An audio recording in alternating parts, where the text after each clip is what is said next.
The disciplinary process, termination, and dismissal as provided for by the Employment Act 2007.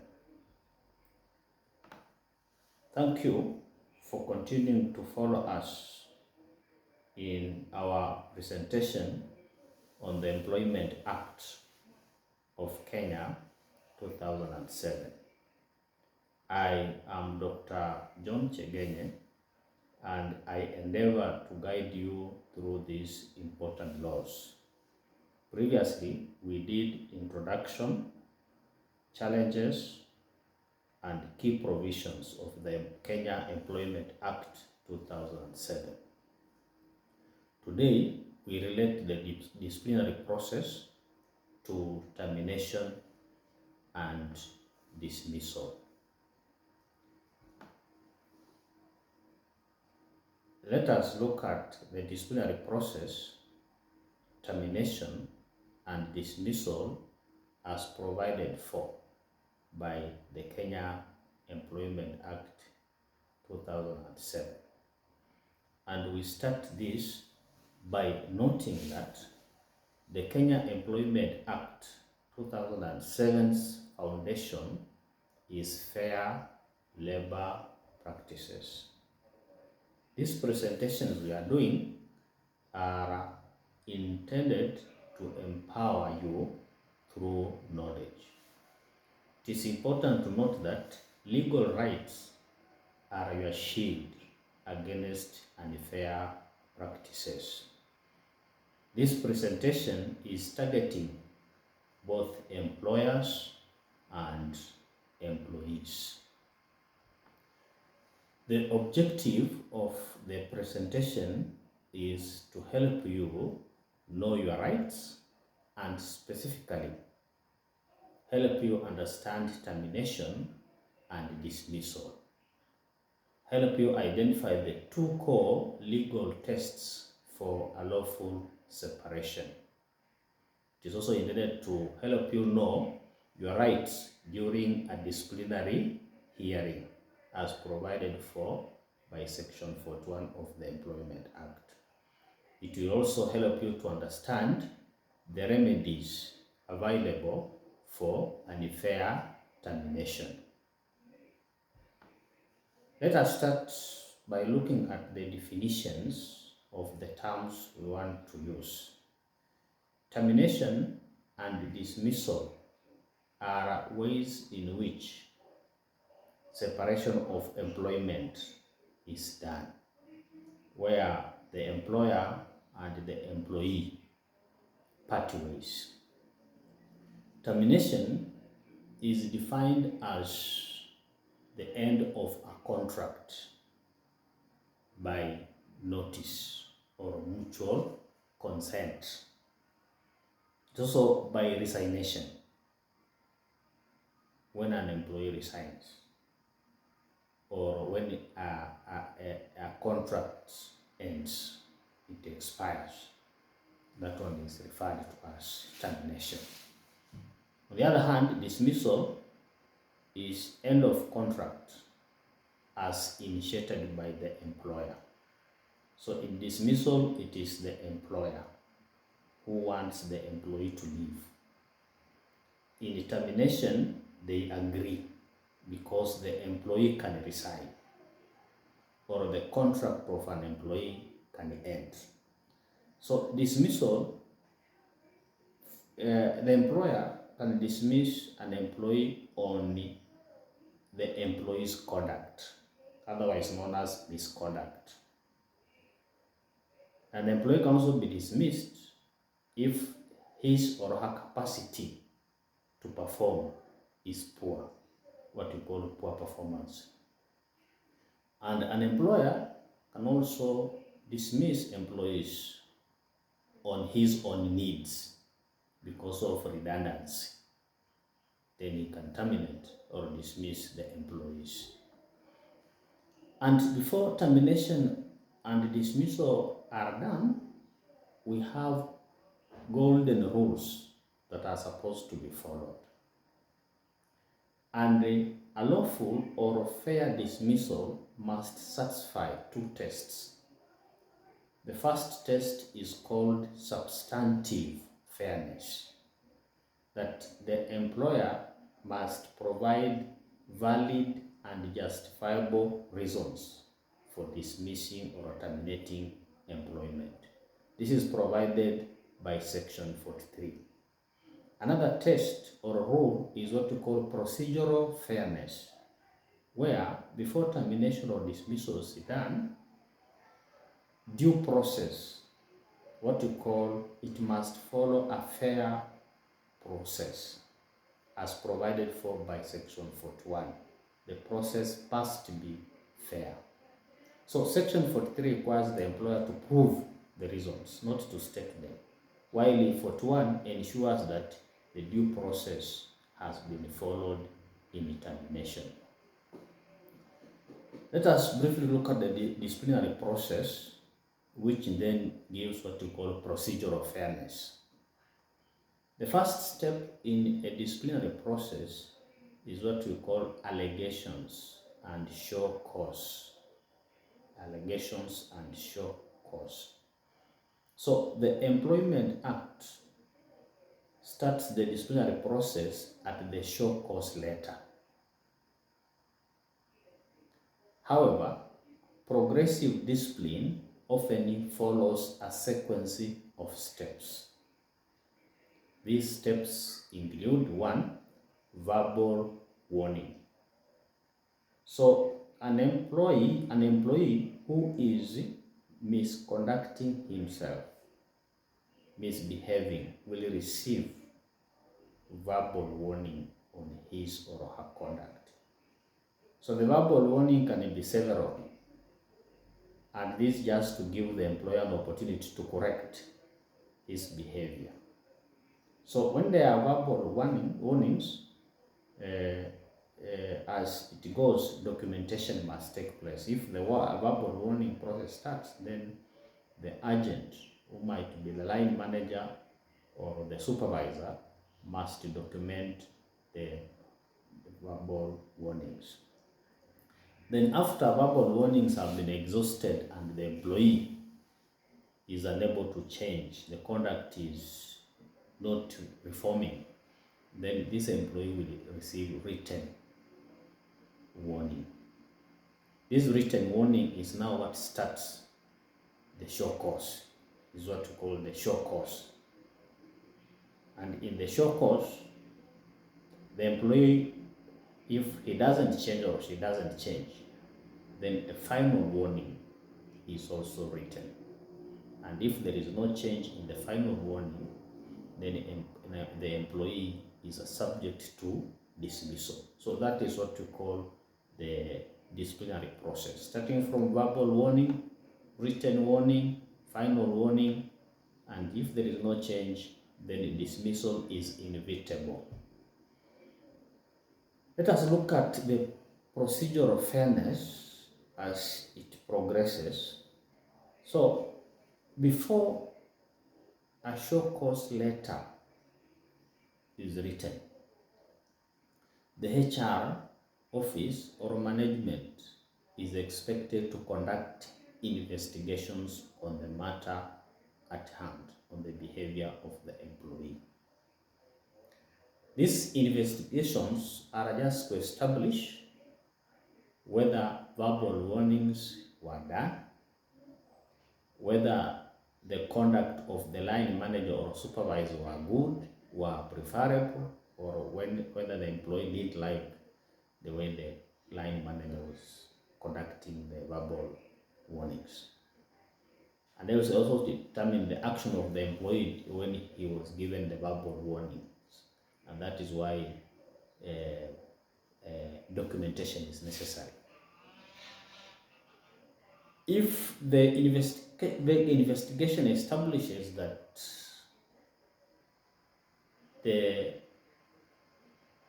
it warrants discipline, that the employee is required to be disciplined, then a show cause letter, which is an official written notice to employee, will be done. This letter must state specific charges or allegations and ask the employee why disciplinary action should not be taken against them. And if the employee has now been given the warnings, he has been given a show cause letter, he has a right to a fair hearing. And the show cause letter is not a conviction, but an invitation to a hearing for the employee to defend himself or herself. It only formalizes the allegation. And sometimes if the employee behaves well, changes his character, then disciplinary action can end there. And when an employee has been given a show cause letter, it is a requirement for that employee to respond in writing to the charges and address each charge factually and professionally. This is not a job. It is not time to go and sit with the other employees and discuss the management. You have a show cause letter, respond to it in writing and address each charge factually and professionally. It is mandatory for the employee to be allowed to be heard before a final decision is made.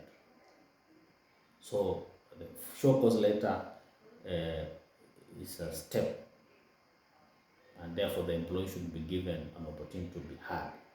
The employee has a right during hearing to be represented by a fellow employee or a shop steward who is a union representative. When you are going to the hearing, it's your right to elect someone who you can go with to the display, to the hearing.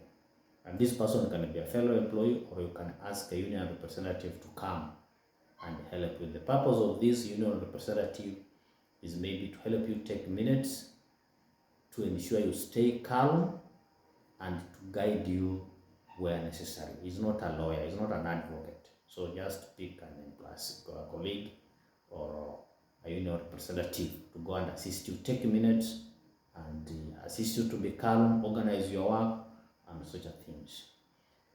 On the hearing, the duty of an employer is to explain the charges in a language the employee understands. So if the employer also explains the charges in a language that the employee cannot understand, then he is required to explain it well. During hearing, decisions are supposed to be made, and as the decision is being made, the employee should ensure that minutes that have been taken accurately reflect his or her statements. There should no case of doctoring of minutes, and the statement of the employee should be clearly captured. The decision reached or outcome must be communicated to the employee in writing. So after the hearing, you need to get a written communication of the outcomes. And if it happens that the employee is dismissed, then the letter to the employee must state clearly the reasons for dismissal and the effective date of the dismissal. When an employee has been dismissed, the employee has a right of appeal. He can appeal the action, and the appeal can start from the internal mechanism. So they have internal recourse after dismissal. The in thing is for the employee to check for the organization HR policy to identify the appeal steps. Some of the grounds the employee can use for appeal include that the decision taken was unreasonable. or the procedures used during discipline were flawed, or the employee might have come up and got new evidence on the matter. So you can go and appeal. This appeal must be done within a period of not less than 14 days, but maximum better is 7 days. So appeal within 7 days. Let us look at termination and redundance as provided. And termination, we have said, is end of contract by notice or mutual consent. So by notice, when termination is by notice, what does the Act say? Section 35 of the Kenya Employment Act provides that a written notice should be given to employees. And this notice usually is for 28 days if the contract is monthly. 28 days if the contract is monthly. Then section 36 provides for payment in lieu. So if you have been given a notice, it means you will work for another 28 days before you leave. But section 36 provides for payment in lieu, where the employer can pay the salary instead of having the employee work for the notice period. Employer can pay you and ask you to leave instead of you continuing to work for the 28 days, which is a month. And further, a service pay is payable upon termination. A service pay, you are given a service pay upon termination, unless you are covered by NSSF or any other pension scheme. Another thing in the termination and dismissal is what we call summary dismissal, and this is as a result of gross misconduct. Summary dismissal, and this is provided for by section 44, that it defines summary dismissal as termination without notice or pay in lieu. So the employer can just terminate your services without giving you any notice. The reasons for termination for this summary dismissal include theft, willful neglect, gross insubordination, or being drunk and incapable of performing your duties, and any other matters. So whatever the circumstance in summary dismissal, the employer must still conduct a fair hearing, must go through the disciplinary process for it to be deemed fair. We have termination on account of redundancy. Termination, there was termination on account of notice, and this is termination on account of redundancy. Section 40 of the Kenya Employment Act defines this as termination due to the employer's operational requirements. Maybe the employer wants to close shop, is unable to operate. Circumstances are forcing them to reduce on the number of employees. Then it's acceptable. But it is mandatory for the employer to notify the employee and the labor officer at least 1 month in advance. So if the employer wants to right size, want to reduce the number of employees and you are affected, then those employees should be given a notice of 1 month in advance. And if redundancy is acceptable, then the employee is entitled to severance pay at 15 days pay for each completed year of service. Severance pay at 15 days pay for each completed year of service. But we have something called unfair termination. What is it? Unfair termination is where the employer fails on the legal test on the two tests. The substantive fairness, where the employer fails to provide a valid reason, and for procedural fairness test, where the employer does not follow the due process. But termination is prohibited on reasons such as being a member of a trade union, termination on race, termination on pregnancy, or any discrimination will be deemed automatically unfair. So unfair termination is when the two tests fail, or one of them fail, and when it is based on discrimination, prohibited reasons like discrimination. So if you find that the internal mechanism of appeal are failing, then you can seek external recourse. And the first step in seeking external recourse appeal is to file a complaint with the labor officer to conduct mediation and conciliation. So the labor officer is mandated to go and talk to the employer on your behalf, or initiate a mediation process between the employer and the employee to see if the case can be resolved. If the mediation fails and conciliation fails, then the matter proceeds to the Employment and Labor Relations Court. Now you go to the court for adjudication. The court does adjudication. And for you to file an appeal at the court, then you must do it within 3 years of the dismissal. If 3 years elapse and you have not appealed at the ELRC, then your case will not be heard. Remedies for unfair termination. Remedies for unfair termination.